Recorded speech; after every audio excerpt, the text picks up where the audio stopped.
Hi, I'm Urmi and editor at Move Smartly, and this is the Move Smartly Show.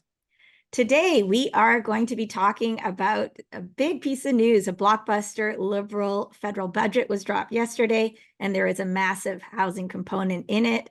Today, my co-host and I are going to discuss it in some detail. My co-host is, of course, John Pasalis, president of Velocity Realty and Move Smartly co-host, also with me in Toronto. Hi, John. Hello. So this feels like a big one.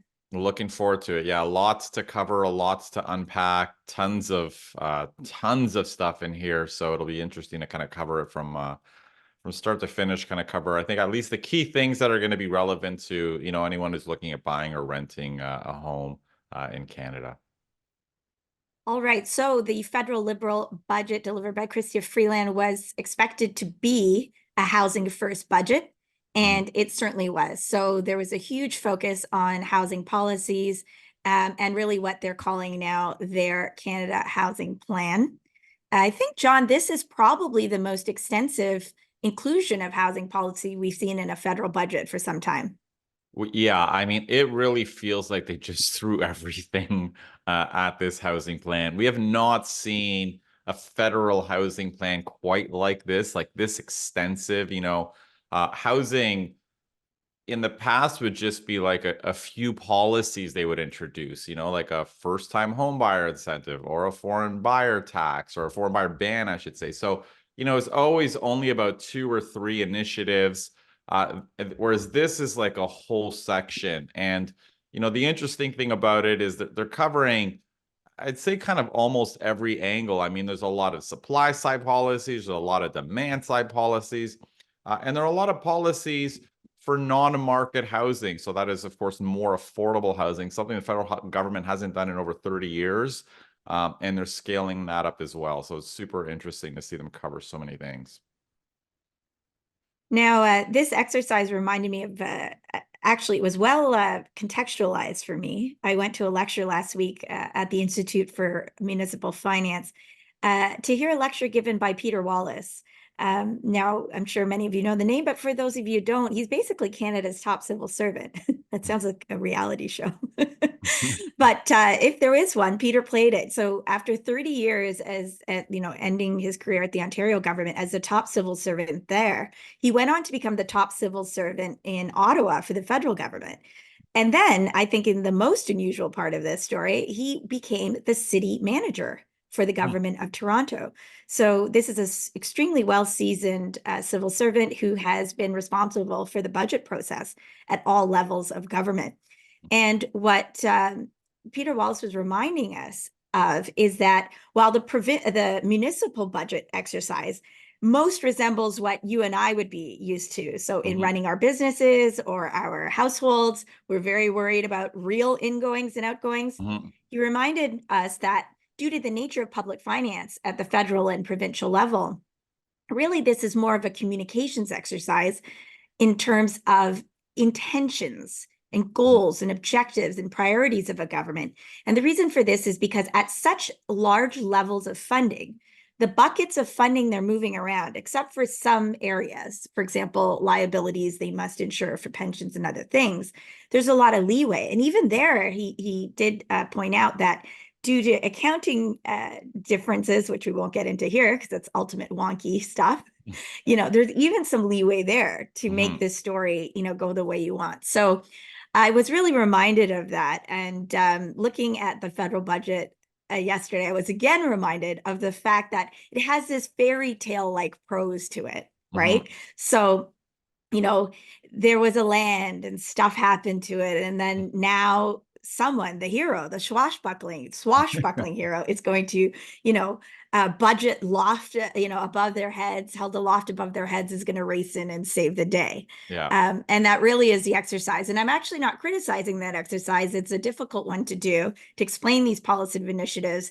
in such language, which a lot of talented people and civil servants are involved in doing. And I have to admit, I still keep my copy that I authored with my colleagues, the section that I authored of the federal budget under the then Harper government. So not criticizing, but just wanting to maybe point out what's behind some of this. And just to point out what I mean about this emphasis on communications and the fairy tale like prose. I'm quoting from yesterday's budget. However, as we came out of the pandemic, housing pressures grew. A lot of Canada's housing stock was purchased while interest rates were low, and more people came seeking opportunities in Canada. Then higher interest rates slowed the economy, including home construction.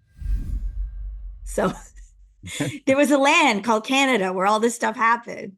And It's not a result of the federal liberal exactly. And policy people that just showed immigration, up. yes, that people came seeking, more people than ever came seeking opportunities in Canada.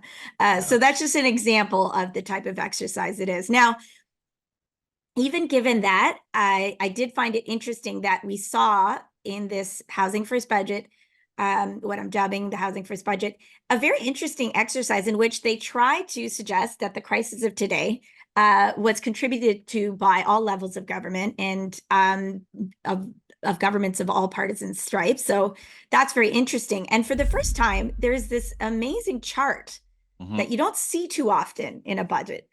Who's in charge of what? List of responsibilities in housing by order of government. Yeah, I And thought that was so super interesting. it is interesting, isn't it? Yeah. I mean, first glance, because John, wasn't it a couple years ago that Trudeau said the federal government has no housing responsibility? Well, I know I'm not. I think it was barely a year ago. He actually came out and, which is a bit shocking. He said that housing, I believe he said something like housing is not a primary federal responsibility, but we're here to help or something along those lines. Like we're here to help, but it's not really our thing. It's everyone else's thing, cities and provinces, right? Which, I mean, of course, he got criticized for. And again, I mean, it's very interesting to see all of these very clearly federal responsibilities now as it relates to housing in their own budget.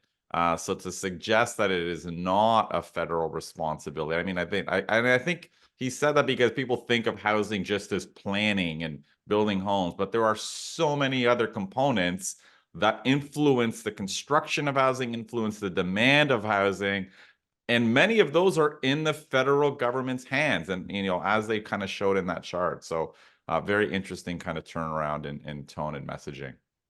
Yeah, I mean, looking at the chart, I do think they try to position themselves as the lesser partner. I mean, the federal government is in the right-hand side box. If you're an English speaking reader, that's not the natural place you would start reading. Yeah. So it seems like they're really trying to center on provinces and territories and local governments, again, stressing the responsibilities as delegated to municipalities by provinces and territories.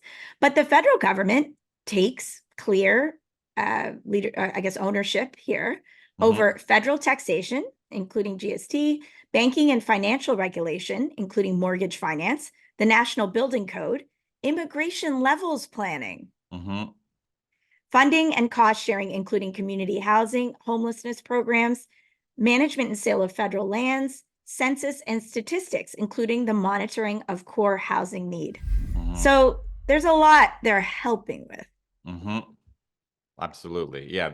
I mean, and arguably, I mean, their measures are quite significant. I mean, far more important, certainly, I think, than what cities have leverage and power over. So yeah, very big change in messaging from them. And John, one thing you have consistently pointed out to is that, while we would parse through all these supply side arguments of how to get more houses built faster, in the words of the government of Doug Ford, you would make this point that one macro lever was easily available at the federal level, and that was immigration. And for a long time, mentioning immigration in the context of the housing debate was a no-no. You were out there first. Guess who's joined you? Who's that? The The federal federal government. government. I mean, I don't know if I was first. I mean, there were a handful of people, and I think for me, it's kind of it was a bit frustrating because for years, I mean, and anyone who follows the discussion and debate around housing, for years, the messaging was that this was just a supply problem, right? There were very few economists who were saying it's not supply, our population's booming, this is why home prices are surging. many of those economists are actually non-housing economists, interestingly enough. But virtually everyone in the housing space, and this was what was kind of mind-blowing and kind of stressful for me, because we see the side effects first, on the ground firsthand. And when our population is growing by 1 to 1.2 million, when it would normally grow by 300,000, and you have people saying, well, the solution is just legalizing fourplexes and legalizing mass timber and upzoning. My head wants to explode. I'm like, are you kidding me? Like, you cannot build faster than our population's growing. And it's just a recipe for this crisis to get worse. And I posted on Twitter last week, I was writing in 2021 that you can like they have to scale back our population growth because supply cannot scale up as quickly as they scaled up our population growth. And the only thing that's going to happen is the crisis is going to get worse. I wrote that in 2021. And it did get worse, and after years of seeing op-eds and reports blaming zoning for our housing crisis in cities, we're doing a 360 now, or a 180, whatever you want to call it, where our government's basically saying, population growth is very central. A responsible government fixes the supply of housing first, increases supply before they increase our population growth to match completions with population growth. We did things backwards. We tripled our population growth without figuring out how to fix housing. So we got a crisis. And now we're going back and saying, well, let me think, price exploded. We got to scale down our population growth now to allow housing to come up. So, I mean, it's a bit frustrating, again, because I think we see it, we live it more than the academics and the people in Ottawa who are just kind of looking in their cubicles and kind of dealing with this stuff. We see the side effects every day, and it's just unfortunate that we got to this point, because at least part of it was certainly avoidable. Yeah, I mean, it's very frustrating. Having said that, John, they didn't just say, excuse me, that immigration is part of it. It is situated in the housing crisis section, Yeah, absolutely. notably.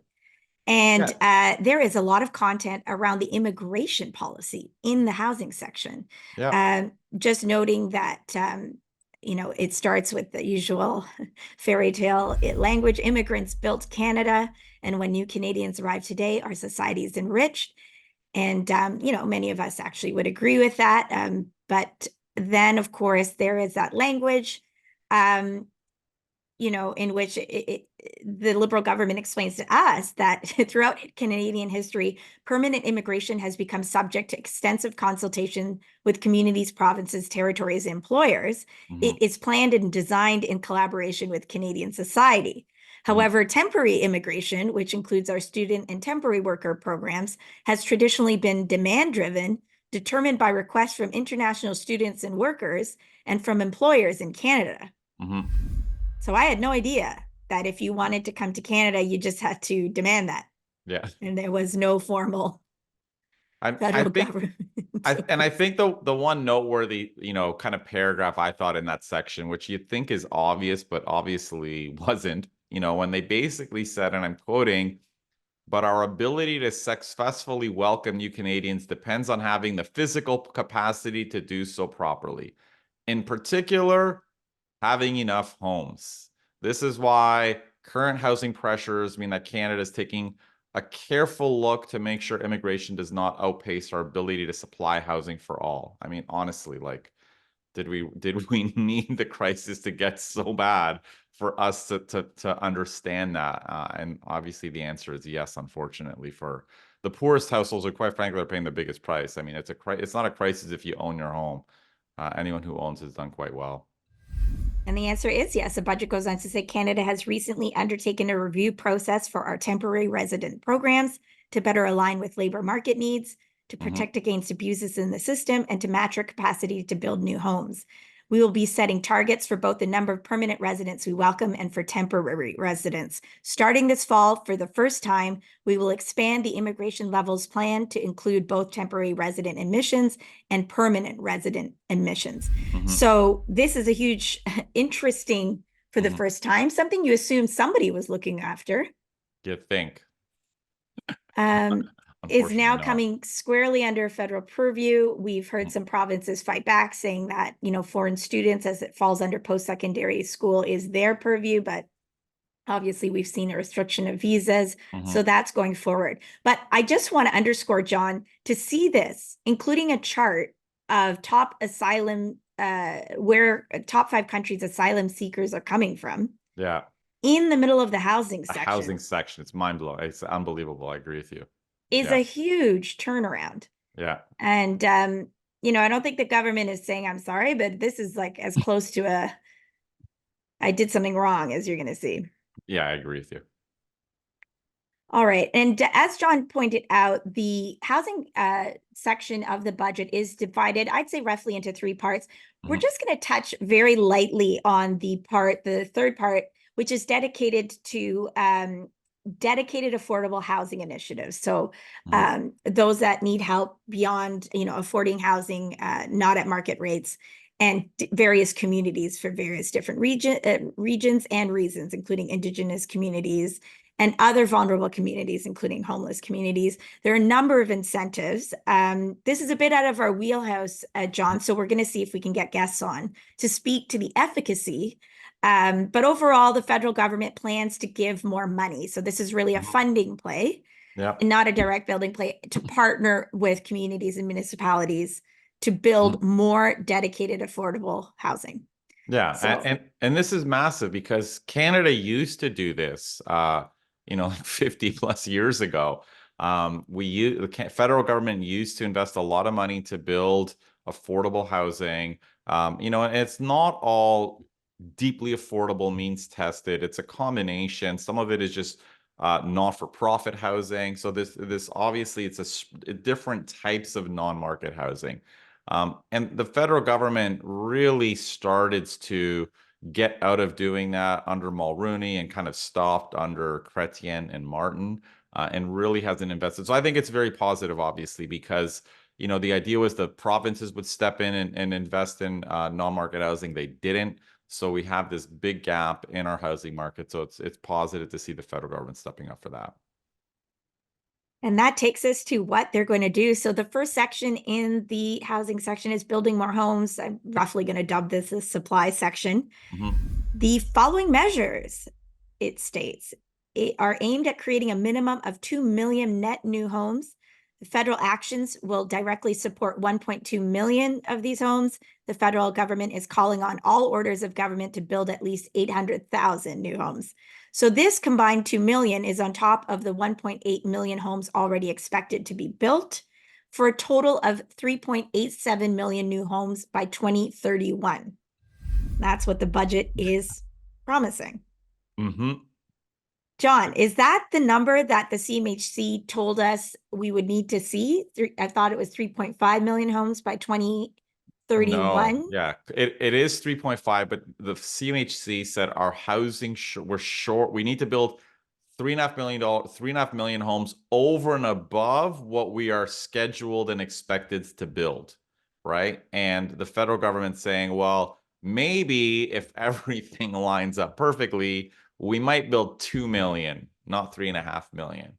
And listen, I mean, it's more realistic. I mean, again, for years, every expert who's been pretending, I mean, I'm going to say it's pretending because it is not intellectually honest to say that we can triple housing completions in 10 years. Like it's just not. And we're seeing that. I mean, despite all of the measures in Canada to ramp up supply, housing starts trending down, right? So that's never going to happen. We'll see if we can even hit the additional 2 million, which would probably be very close to doubling. And we'll see how that plays out. But they are taking some decent measures on the supply side for sure. All right, so interesting because the budget mentions these measures. I don't think they promise this will happen. They say it's unfair that Mhm. any Canadian should pay more than 30% of their disposable income on housing. And of course, the CMHC said that that additional amount would be needed to achieve Mhm. that goal. So there's already a bit of a discrepancy, but the federal government, for the first time, I think quite extensively, sets out how they may help. Now, you mentioned, John, some starts are already declining, and a big part of that is the financing picture. So that is what the budget is focusing on in the section, making the math work for home builders. So an announcement of a lot more funding towards basically making it more affordable to build.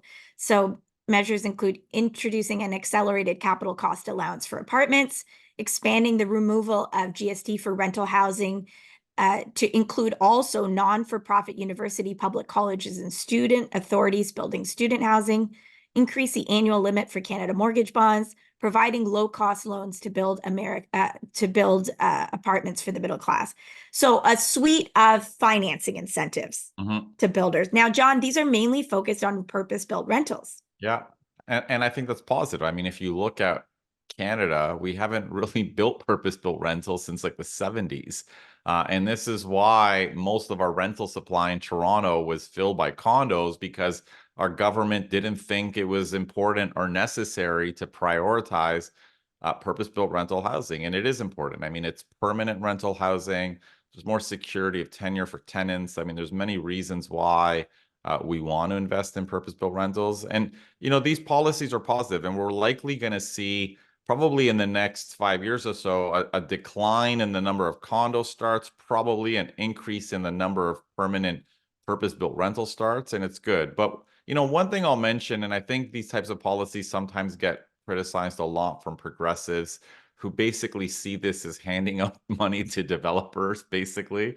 Which to some extent it is 100%. But the point is there needs to be incentives for developers to build. The developers are not in the business of building housing for the social good of Canada when it's not profitable for them, right? So the challenge is it needs to be profitable enough for you to give them the incentive to build the type of housing we need. So yes, it is a tax benefit to the builder, but the whole point is that it encourages the type of housing Canada needs. They haven't been building purpose-built rental because it wasn't as profitable, which is why we went to condos. So I think it is important to kind of keep that in mind, and we need these types of incentives in the builders to kind of build the type of housing we need in Canada. And John, does that suggest something different about today's environment? The budget makes a point of saying that this is a huge undertaking. 2 million, even if it's not the numbers others suggested, is a massive number. Mhm. And the budget is kind of contextualizing this as being like the big building boom in Canada after World War One, Mhm. or the boom we saw when baby boomers started to become of age. Baby boomers are born 1946 and up. Mhm. And so in the 60s, 70s, early 80s, we saw a building boom as that population needed to be accommodated. Mhm. So now the idea is this is the third wave. Mhm. Do you think that comparison's apt, or is there something different about this new wave Completely of building? different. To me, I often find it a little silly when you hear people comparing our housing shortage today to the 1940s and pretending like we can just do what we did in the 40s and we're going to solve our crisis. Now, listen, there are some things that are true. Like some of these measures, these tax measures for purpose-built rentals were measures that we had back in the 60s and 70s. They just canceled them. So there are some things that you can borrow, yes, but it's not like then. I mean, for starters, our starting point is completely different. You know, affordability levels today are significantly worse than what they were in the 40s, right? Or in the 50s. So, yeah, there was a shortage, but home prices weren't freaking 10 times household incomes in the 1940s. There were far more developable land. I mean, if you think about the 1940s, I mean, East York, where I bought my first house, which is like 5 kilometers from Yonge and Bloor, was farmland in the 1940s. Scarborough, Etobicoke, which is in Toronto and the inner suburbs, were also farmland, right? So when we've developed the whole city, one of the constraints on building housing is land, right? And, many housing advocates will say, well, no, you just upzone everything and you encourage more density. But again, it's not that simple. Legalizing fourplexes doesn't mean fourplexes are going to be built. We're not building many. So it's a lot harder when you have a city that is built up and you're trying to build more within the built areas, right? So it's significantly harder. So I don't know how they're going to do that. They think, they have a bunch of ideas, but it's a lot harder to do it today than it was, say, back in the 1940s when we were sprawling our way to everywhere and there was so much land that could be used for housing. And today it's a bit tougher. So, just relating to that directly, some of the measures include attaching housing conditions on public transit funding to Hmm. provinces and municipalities. So again, the Liberals announcing, um, that they will try to build up around these areas if they're going to be providing funding for the transit that Hmm. services those areas. Yeah. We also heard a similar idea from Polyev, the leader of the opposition, although I Hmm. believe Pierre wants to see all the buildings built Oh and gosh, yeah. occupied before The- any funding will be released for transit. Not just occupied. I think his plan was you need to pay municipalities like realtors so they not only have to complete the housing, but they have to increase completions 15% per year to get transit funding, which is a bit weird. But anyways, I think the key thing with the supply, these ideas is, yeah, these are all good. This helps nobody today. This is something that might help someone 20 plus years from now, right? When you think about how long transit projects take and the housing around them, these are long-term investments. They're not helping anybody in the next 5 years. So speaking of longer term plays, what do you think of the next set of initiatives changing the way the industry builds homes?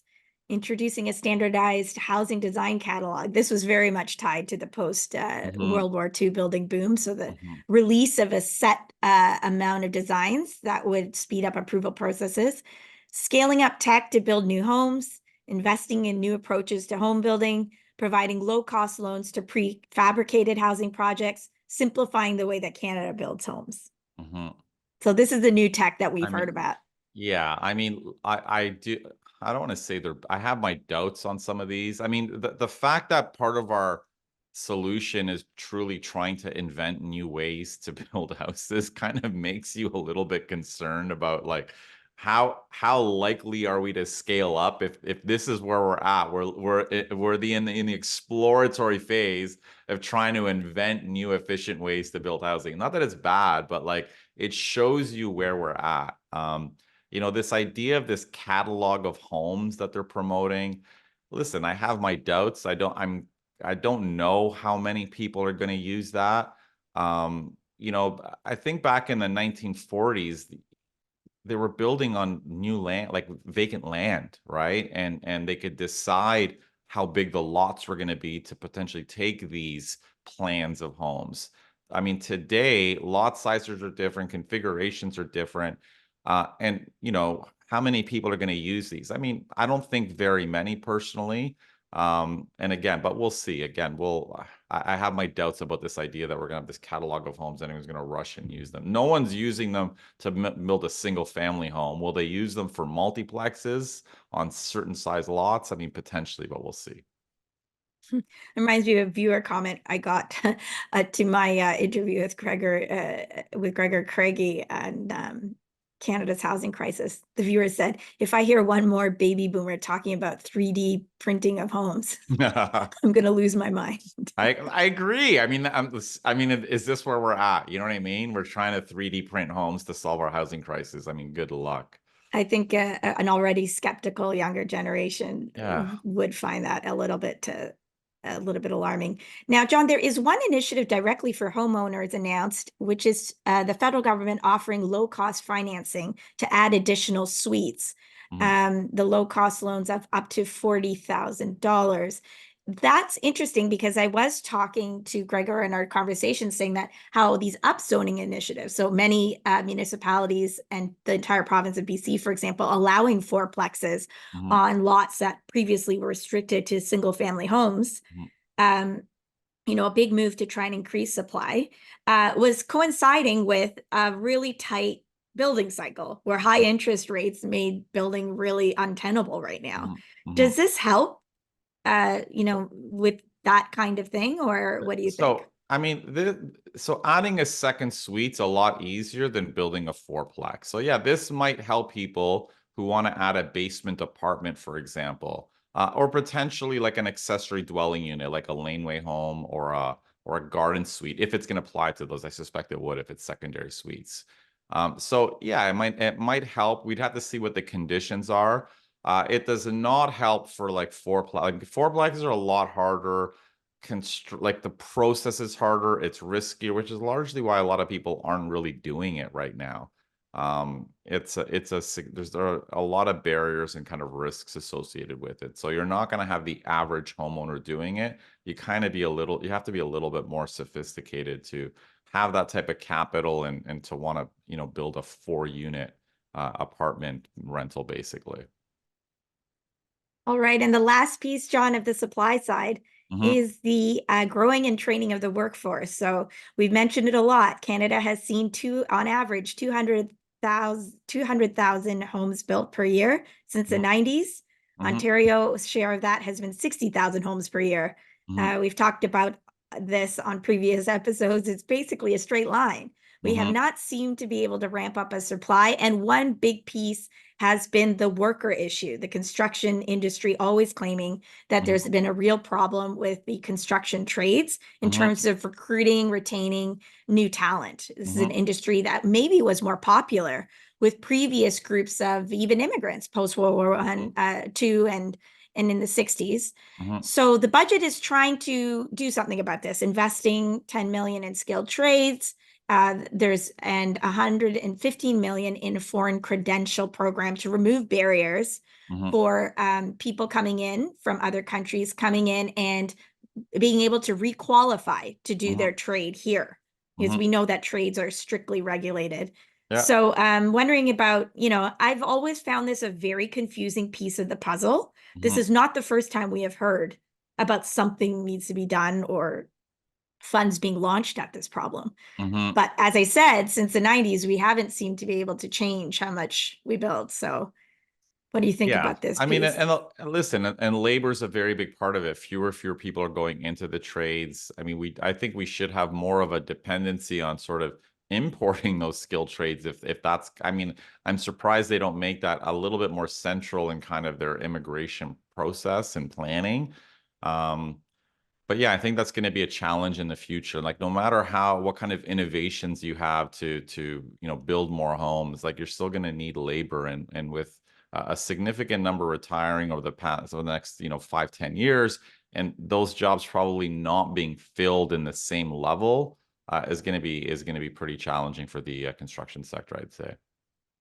Yes, you are right. If for such an extensive immigration section in the middle of the housing section, Mhm. there wasn't a lot on maybe, prioritizing that as an Yeah. immigrant group And some coming people in. do exactly, and it is surprising. Obviously, those are skilled trades. I mean, they should be kind of at least allocating a certain percentage of the 500,000 in immigration to that sector, and it's interesting that they don't.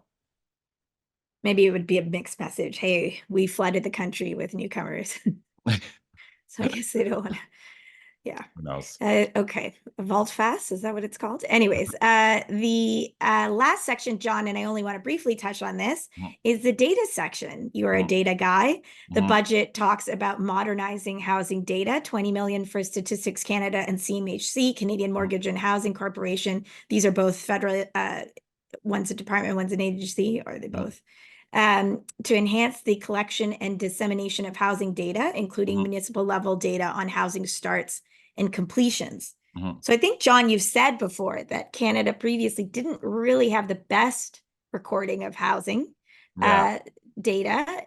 Will this help in our effort to better track and maybe even hold accountable Yeah, some of these probably. initiatives? Yeah, we don't know exactly specifically what they're doing, but this is an extension of the investments they've made with Statistics Canada and probably in their Canada Housing Statistics program. So a lot of the data we have on ownership of investors and what share of our stock are investment properties, what share of our stock are corporately owned investment properties. This is all investments into data, into our housing market. It obviously gives us a different lens and understanding of some of the dynamics and challenges. So yeah, data's investments in that are always important, I'd say. And you found those that investment to have been successful. Yeah, absolutely. And tons of, we're already seeing academics writing reports. I might cover one or two reports that I just saw recently on these trends and these dynamics that kind of outline, in particular, when we think about sort of the role investors have had on Canada's housing market that was dismissed for quite a few years from sort of the housing supply advocates. And obviously now we're seeing the actual data, and it's, obviously relatively significant. So again, we might be surprised someone wasn't counting this before, but that federal responsibility box is now Yeah. in play. All right, let's turn to the demand section. This is the second part of the housing section. They've called it making it easier to rent or own a home. I'm dubbing it the demand section. And once again, John, the demand section kicks off. There is a bit of fluff around, there's some colorful graphic about getting buyers into their first homes, and here's all the things we've already done.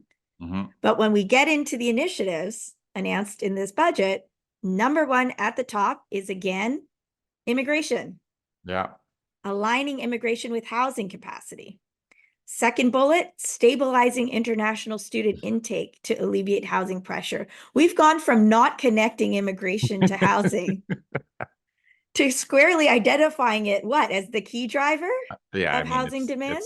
it is honestly so shocking after so many years of everyone dismissing it and pretending that housing is just about zoning issues, and it's the municipality's fault. I mean, listen, it's nice that it finally acknowledging that, but we should have been seeing and hearing this from housing experts years ago, not sort of finger pointing municipalities for Canada's national housing crisis.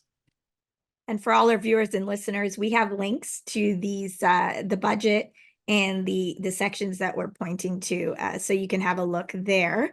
That section is quite extensive. John and I spoke to it in some depth earlier. So huge immigration section, including all kinds of discussion, different categories of immigrants, asylum seeking. It's just really, again, I guess I cannot emphasize my Shock. I'm shocked at seeing that right square in the housing section. Yeah. John, it then goes on to talk about protecting renters. Now, you already have a standalone video on this on the Move Smartly channel, the so-called Renters Bill of Rights. Do you want to touch on this briefly and So, what you think its impact would be? I mean, yeah, at a high level, I mean, they're trying to make the history that a unit rented for available. So if you're going to rent it today, you'll know what the unit rented for 5 years ago, which is useless information.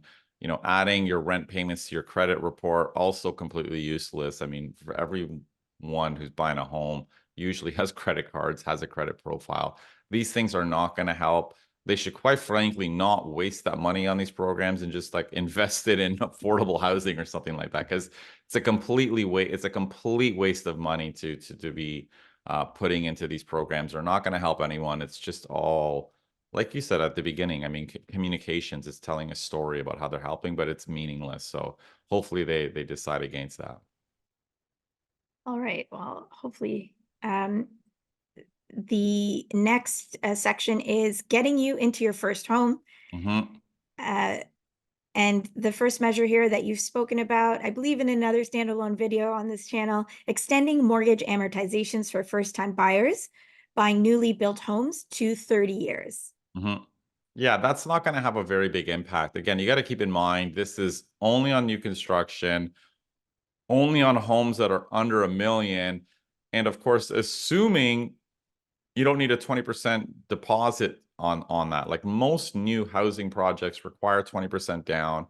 Some projects they may get away with 10%. So yeah, some buyer in a smaller area may benefit from this, but again, it's not going to have a huge impact. Basically, this change either lowers your mortgage payments by 10% or allows you to increase how much you're spending by 10% if you want to keep your mortgage payments the same. So it'll help some buyers, but not a huge impact, I'd say. And I think similar in scale, the Liberal government is just reannouncing a program they already introduced, the first-time homebuyer tax-free savings account, which allows you to save $8,000 a year up to a lifetime limit of $40,000. Now, John, the budget mentions that 750,000 Canadians have opened an account. So would you consider that a successful initiative? I mean, that sounds like quite a few. I mean, that's more than I thought would have. But so yeah, I'd say that's pretty successful if 750,000 people are using that account to save for a down payment. I mean, I think that's pretty positive. And similarly, a measure to increase the home buyers plan withdrawal limit from RRSPs from 35,000 to 60,000 is mentioned. That's a program I used myself. So Yeah, long um, overdue. That's a good measure. then there are some other measures, including consultations to improve the Canadian Mortgage Charter, make sure homeowners know of their rights when it comes to seeking mortgage relief, and exploring other types of mortgages like halal mortgages or non-interest bearing mortgages, to better enable Muslim Canadians and other diverse communities to buy a home on their own. So these are not, and there's other small initiatives again. So, Mhm, John, I mean, while these are perhaps part of the story, they're not as big, I would think, as the next section mhm, in terms of impact. So, mhm, under protecting Canada's existing housing stock, mhm, we see a bunch of measures that seem to suggest that the two groups that are endangering our housing stock are the two groups of demand that we are worried about. I guess in addition to immigration, which started the mhm, chapter, is investors and foreign mhm, buyers. mhm, So we see a bunch of initiatives, aimed at curbing their activities, helping municipalities enforce regulations limiting short-term rentals like Airbnb, extend, and I think the idea there is to use CRA and income tax mhm, measures to try and dissuade people from using their homes as these kind of mhm, short-term rentals in municipalities that don't allow them, mhm. right? Yeah. Because extending ban on foreign buyers to 2027, Mhm. combating mortgage fraud. There's an intention to consult. Interesting that they put that in this section, Yeah. in I the thought that. investment and foreign buyer section. Yeah. And a big one, confronting the financialization of housing. Might Mhm, be the first time I've seen the word financialization in a major housing document. mhm, And the budget announces the intent to consult on the restriction of very large corporate investors mhm, buying existing single family homes. mhm. So this is something you have started to write and research into. American firms have started doing this. Yeah. So, I mean, it's a big issue in the US. We're starting to see more of it in Canada. So basically what this deals with is corporations who are raising tons of money on Bay Street, these real estate income trusts. Usually they're private, they're not traded. They're just going out and buying houses. And there have been articles and news stories about some of them.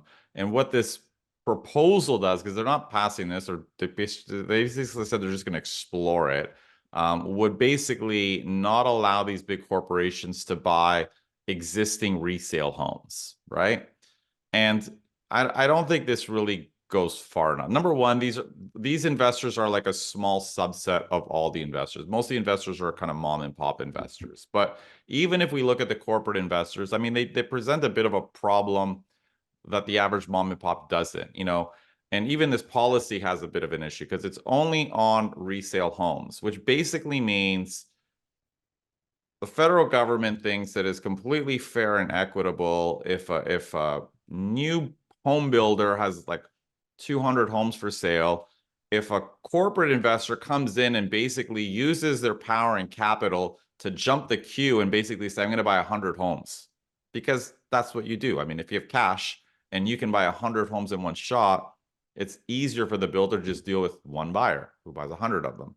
So our government's basically saying 100%, if they want to go in and buy 100 homes and the 100 cheapest homes and the 100 best lots, while the moms and dads with strollers are outside in the rain waiting for their opportunity to buy a home, it's perfectly fair. Let the REIT go out and buy them first. They can pick what they want, and then the families can kind of get whatever's left over.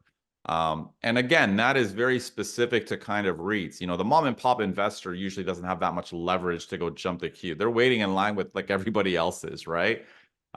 Whereas big corporate institutional investors can kind of jump the queue and buy blocks of housing, which they do in the downtown condo core.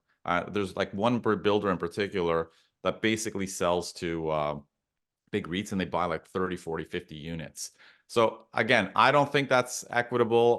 Clearly, our federal government thinks that is reasonable. Most housing experts think that's fair. But I'd say the other issue is that they're not kind of addressing the fact that a lot of our housing stock is being bought even by mom and pop investors. And I'm not going to talk about condos because the investors have played an important role in the construction of condos in a country and in a municipality that has not prioritized purpose-built rentals, right? So that's not going to change. That's only going to change as we start to build more purpose-built rentals. But when it comes to low-rise family homes, like the type of home we're not really building much of, more and more of those homes are being bought by investors. And and investors, we got to be cautious how we use this word, right? They're not, in our government, we need these investors to buy these homes. There's the difference between the investor who buys a home and redevelops it to a fourplex, right? We need that type of investor. Canada's investors are not building anything. They're just buying homes and sitting on land and waiting for the value to go up, right?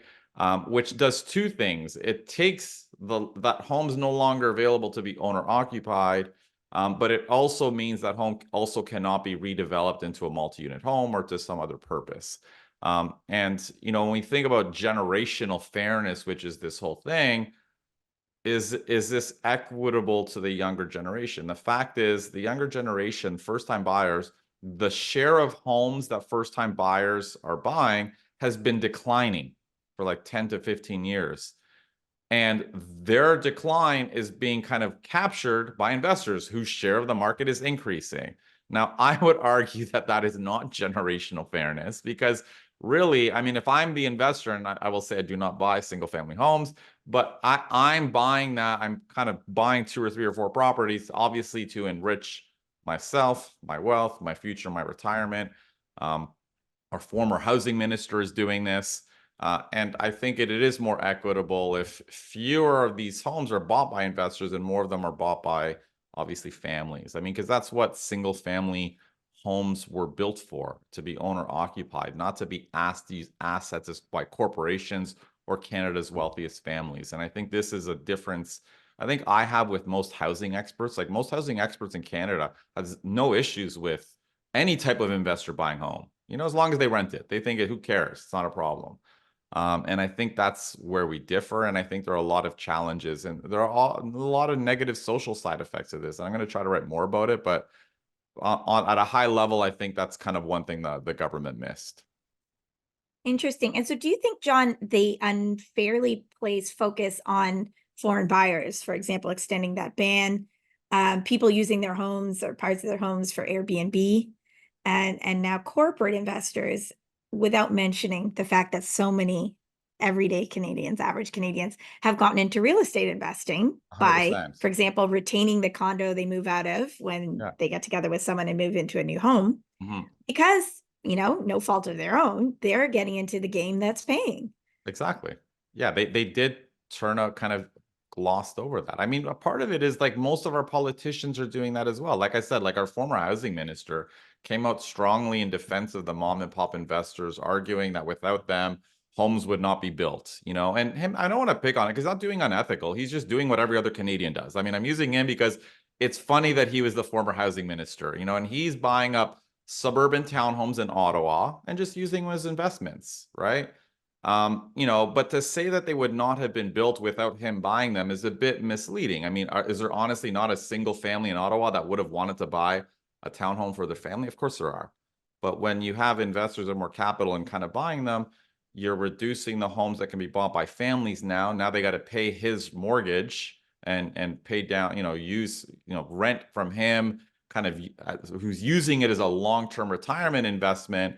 And again, that's just the change in the role that housing has played in Canada's society, and is actually a very significant one that people don't talk about. That we've gone from a country that used to use single family homes, whether they're low rise or condos, as primarily owner occupied, for people who are going to live there, work in the city, and use them as long term retirement investments for themselves, to support their own personal needs. Versus we've gone to a place where into like the wealthiest are basically using them and kind of buying as many as they can as financial investments, also long term, but obviously it's more about asset accumulation and wealth rather than just funding my simple retirement using my principal residence, which is a big change. Usually we complain that ministers don't know their portfolio too well, but in that case, he was very, very knowledgeable about his housing portfolio, doing the most Canadian thing ever. Now, John, before we move off of this, do you think the measures for Airbnb and foreign buyers, the ban extension here will have much of an impact? These are in essence extending, or in the case of the Airbnb, assisting municipal regulations that have Yeah. come in. Yeah, the Airbnb they're just helping municipalities. So it all comes down to how municipalities are regulating and enforcing it. The foreign buyer ban, again, this is just another example of how when the industry was saying this is a massive issue 5, 6, 7 years ago, the federal government was coming out. I mean, basically, CMHC CEO came out and said, you're all xenophobic. Why are you talking about foreign buyers? It's not foreign buyers, and then we have obviously this reversal where provinces started introducing bans. The federal government's, I mean, a little late, quite frankly. I mean, prices exploded because of it. Listen, it's not bad. It's not a huge factor right now. I think it's good that they have it, but we have, obviously bigger challenges. This isn't a solution to the crisis. I mean, this is just you. Again, you don't want homes to be used as financial assets, whether they're foreigners or, even domestic, quite frankly, to be kind of speculating in housing and in land. I mean, that's not desirable. So I think it's good, but it's not going to have a big impact. And there is one brief mention of another measure they're going to consult on, which Hmm. is taxing vacant lands Mm, zoned for residential, yeah. that are not being used to actually Mm, build residential housing. Now, when you were talking about investors just buying houses and basically waiting around for the capital appreciation, that's yeah. something different. This, I presume, is about what they call land assembly efforts. Often land buyers, builders will try and acquire large amounts of land and then wait for, in their words, the right time to build.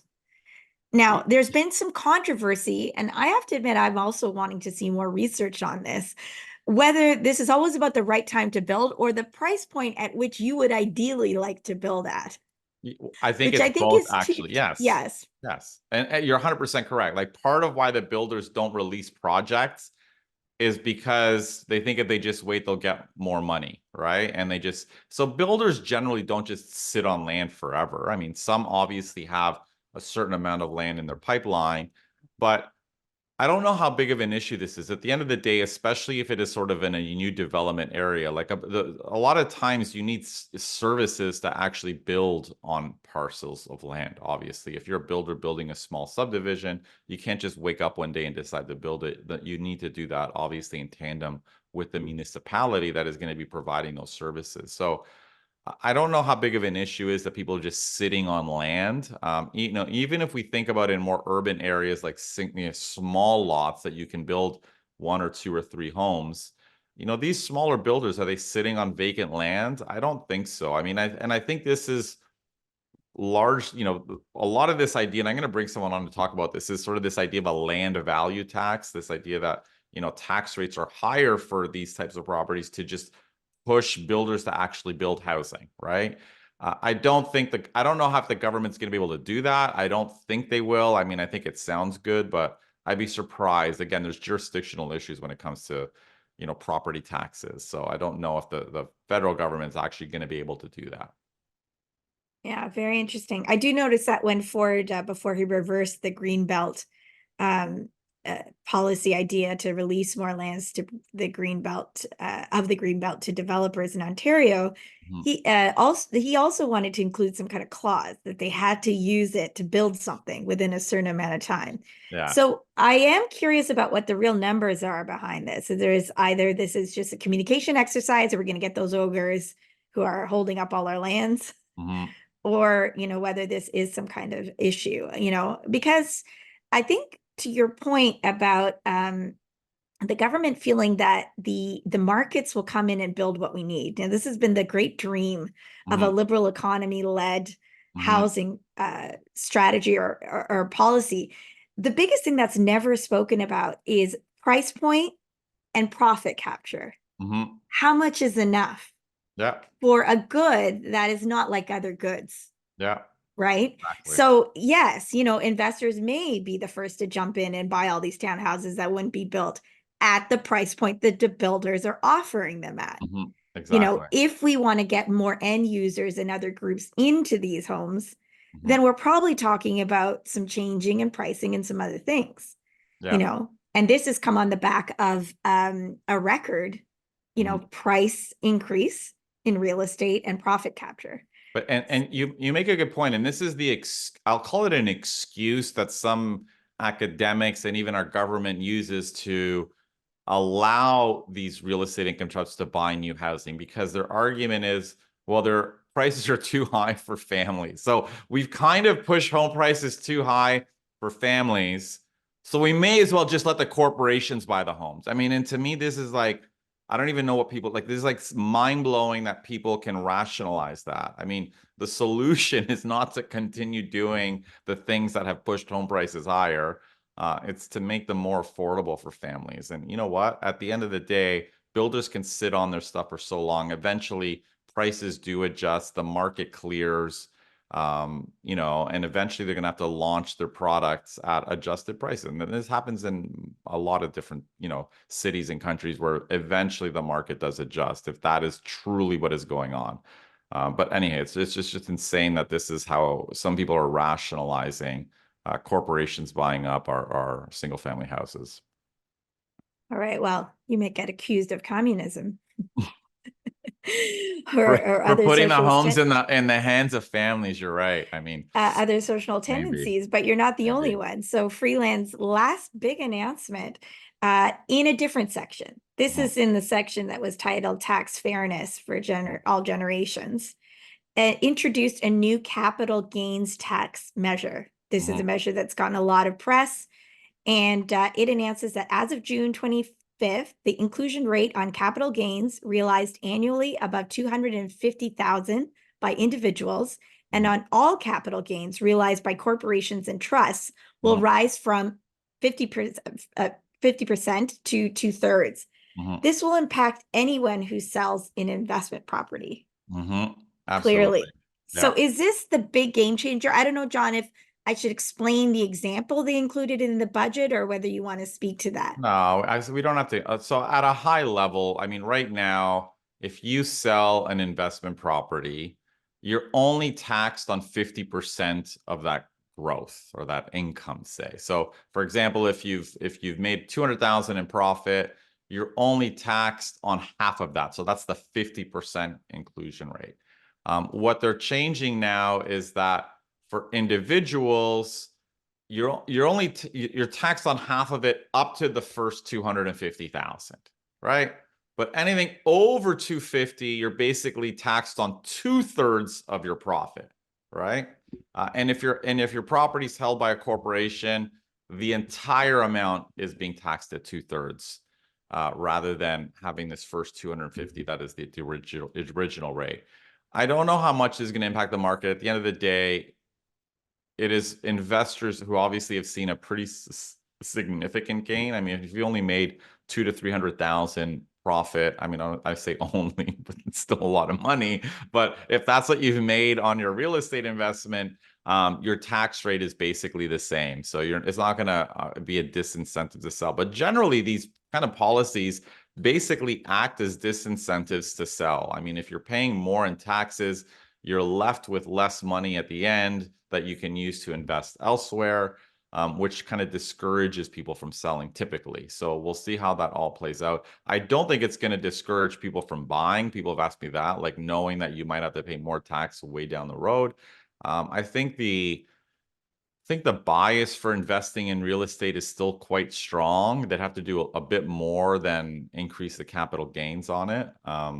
But yeah, I don't think that's going to have huge impact on people's desire to purchase housing or houses as an investment. And to be clear, John, capital gains tax refers to the gains you're making on secondary properties. Principal residents are exempted from this. They're exempt. Yeah, exactly. So it's basically if you think about it, there's the profit when you basically sell an investment property, the difference between what you're selling it for versus what you bought it for, minus whatever costs are associated with selling and buying. Yeah, I mean, I'm wondering what this is supposed to get at. If it's disincentivizing flippers, I mean, how many would be It's above? It's not, I mean, it's not really disincentive. So flippers are a completely different type of investor Mhm, because they're in and out of the market in a very short period of time, right? mhm. And if you flip as a business, you're already taxed at basically at your, I'm pretty sure, I mean, don't quote me, maybe ask a tax person, but I'm pretty sure they tax it basically as income, right? So if I'm a professional flipper and I'm like flipping homes as a business, it's no longer just capital gains, it's basically income. So I don't think it's not disincentivizing flippers. It disincentivizes people who are just sitting on properties and not selling them and renting them for 3, 4, 5, 6 years potentially.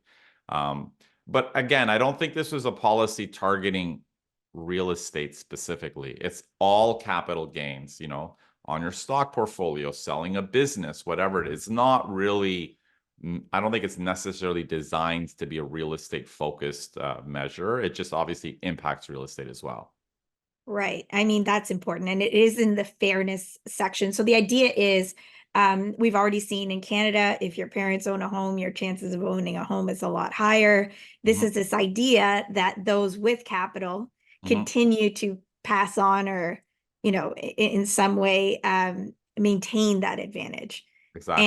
And the liberals are trying to, I guess, propose that they capture a little bit of that wealth Yeah, gain exactly. in an attempt to fund their programs. So Mhm. it should be seen in the context of that Yeah. pitch And it too. was it was strategic. They didn't want to increase income taxes, which hits everybody. They focused on a narrower segment, people who are selling basically investments and realizing a capital gain. So I think it's pretty strategic on their part. Right. In the non-real estate space, those owning stocks, other concerns, Mhm. that could make a much more Or uh, businesses, of a yeah. difference. Yeah. For businesses. Interesting. Okay. So, whew, that was a marathon. That was a marathon session today. Yeah. So overall, John, closing thoughts, last word to you on this look like a blockbuster housing budget. What do you think it is really in terms of impact? Listen, I think it does have an impact. I think Sean Fraser came in with a bit of a, quite frankly, a bit of a stinker of a portfolio. I mean, like it was a who wants the housing file in the middle of a housing crisis, quite frankly, right? And I think he took it and he kind of ran with it. And I think he came out with a very successful plan. And again, when I say that, I don't mean it's going to solve our crisis, but he just touched on a lot of different issues. I think it's going to be interesting and hard for the conservatives to differentiate themselves given what the liberals have done. And obviously they can focus on the liberals' history, which is different. Like if the liberals lose the vote because of where we are today is one thing, but their plan is positive. Their plan's in many ways a long-term plan. But listen, I think they're good ideas. I don't think they're going to have much of an impact. The one thing that's going to have a big impact is the immigration one, quite frankly. Like the lowering our population growth by reducing non-permanent residents should take pressure off home price appreciation and rent appreciation. And this is one way of making housing affordable. If home prices and rents stay flat for 2 or 3 years or whatever it is, especially for the next year ahead of the election, that's the best thing that can happen for the liberals, quite frankly. All right. So they've come around finally. Finally, a little late, but Will uh, it be enough? we'll see. I mean, it'll be Yes. interesting. Exactly. That will be interesting. So, as I said, we will include all links to the documents, the charts, the little quotes we've been mentioning in our show notes. Thank you for following along. This was a more complex one. As usual, you can keep your questions and comments coming to us. You can reach John on X Twitter at John Pasalis. You can reach the show at Move Smartly. You'll find our other contact details in the show notes. And I think all that is left to say is thank you for Yeah. listening and viewing from whatever platform you are accessing us from. If you like the show, please share it, please rate it, please spread the word. And as always, we thank you for your support. We'll see you Thank next you. time. See you next time.